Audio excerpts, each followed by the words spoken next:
Welcome back, Night Owls. This is Dr. Nighttime. And tonight, we're going to talk about really bad and irresponsible use of math. It's no secret that I'm Jewish and a somewhat vocal Zionist.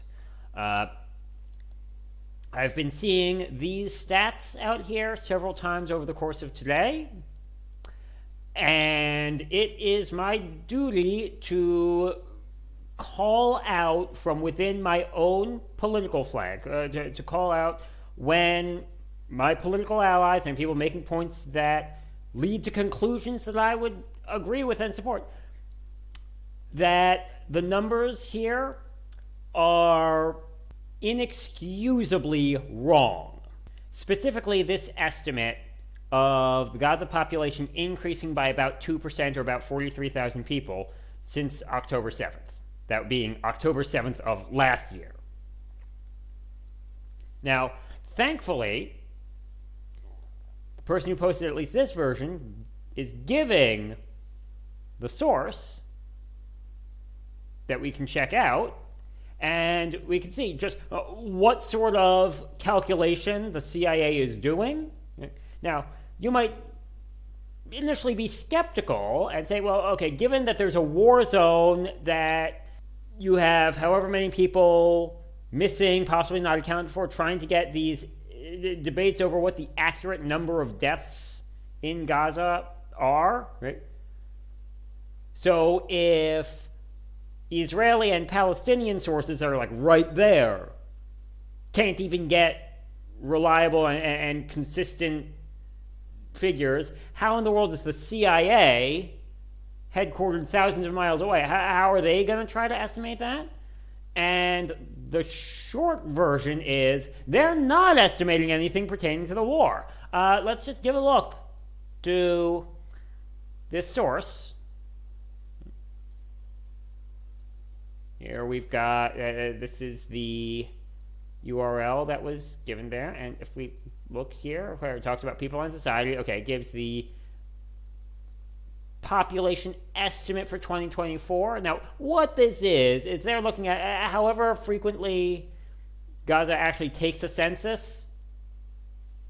Yeah, they're just basing it off of those points and just estimating there. Yeah, this population growth rate, 2.02%. First of all, that's an annual rate, right? So that's not even measuring relative to last October 7th, right? It's currently November 20th, right? So you're talking about around a month and a half extra in there, right? 13 and a half months, not 12 months. But even besides that, if you wanted to say that over the course of a year, right, you've got 2.9 deaths per 1,000 people in the population. If you multiply this rate by this population size, you would get around like 6,000 something total deaths, whether or not they were related to the war.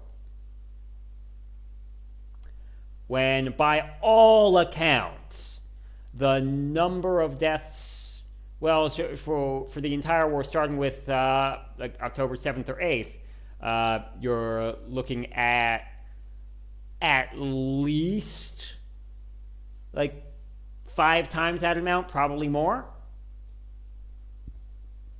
If you wanted to look just since last November 20th, maybe a bit less than that. Right? But the point being, this estimate of number of births minus number of deaths is just from looking at historical data when there wasn't a war going on. Now, I will say, it's plausible that the annual population growth rate might actually be, or over the past 12 months, actually might be around this 2%. If the Hamas estimates of around 44,000 dead just due to the war, right? If that's accurate, and there are all these questions about whether or not that's accurate, but if that's accurate, we're talking just plausibility here,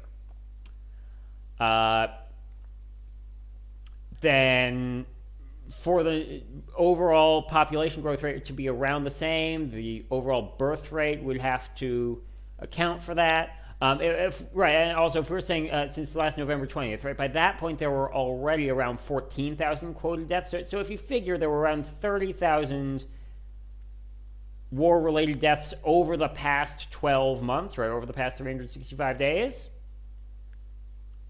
that would correspond to around 1.5% of Gaza's population. Again, this being excess death due to the war, not total death. And so the birth rate would this birth rate would have to increase significantly, but not quite double, in order to offset that. And is that plausible? Actually, I wouldn't be outlandishly surprised if it were, only based on the factors that, how to put this, well, in the words of Benjamin Franklin, an idle brain is the devil's playground. That's probably not what he meant in that context, but if you extend that to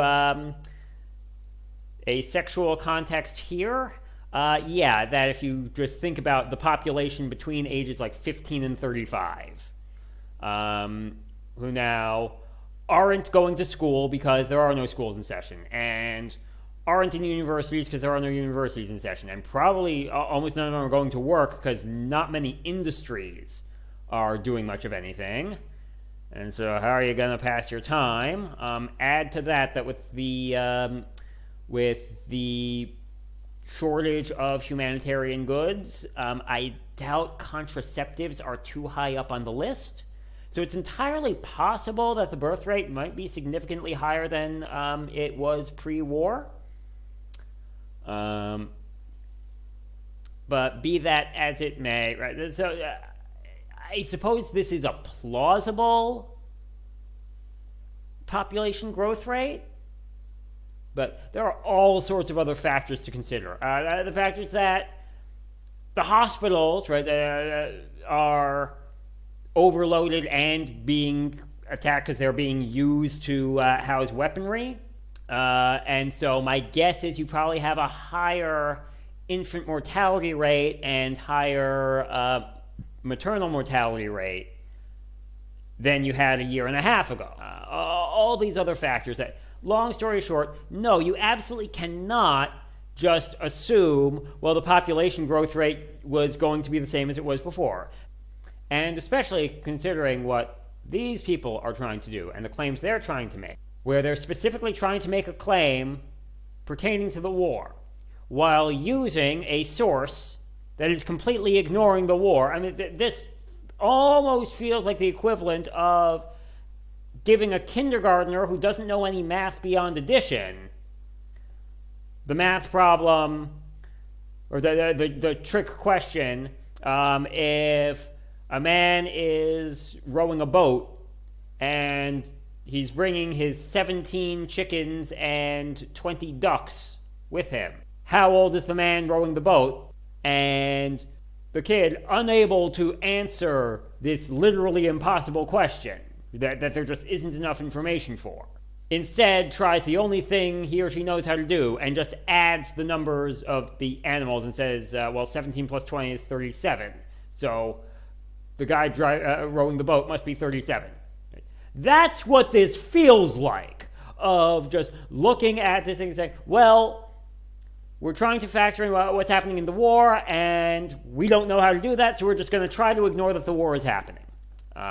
So the CIA here should be putting footnotes on these and saying, these data are only based on our estimates pre-war. And then whoever started trying to pass this off as anything war-related, this is serious negligence on the part of whoever posted it. And I would say somewhat less serious negligence for whoever's forwarding this stuff, But still, you see numbers like this that are so counterintuitive. Yeah, it is your responsibility to double check how these numbers are being calculated. Until next time, this is Dr. Nighttime wishing you a good night.